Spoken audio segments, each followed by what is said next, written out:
কিছুদিন আগেই ঘটে যাওয়া জয়পুর মার্ডার কেস সম্বন্ধে আজ কথা বলবো।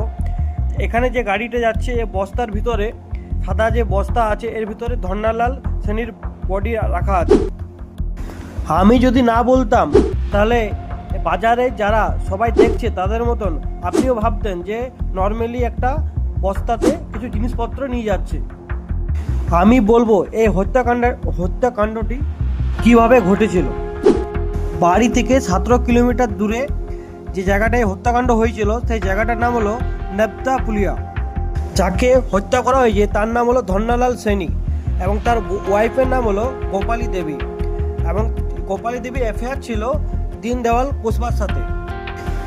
গোপালী দেবীর সাথে দীনদয়াল কুশবার 5 বছর ধরে এক্সট্রা অ্যাফেয়ার ছিল, সেটা তার হাজব্যান্ড ধন্নালাল সেনী জানতে পারে। তো জানার পরে গোপালী দেবী আর দীনদয়াল কুশবা তারা এক প্ল্যানিং করে তার হাজব্যান্ডকে মারার জন্য। মারার পরে তাকে বাজারে গাড়িতে করে নিয়ে যাওয়ার পর একটা জঙ্গলে তাকে জ্বালিয়ে দেয়।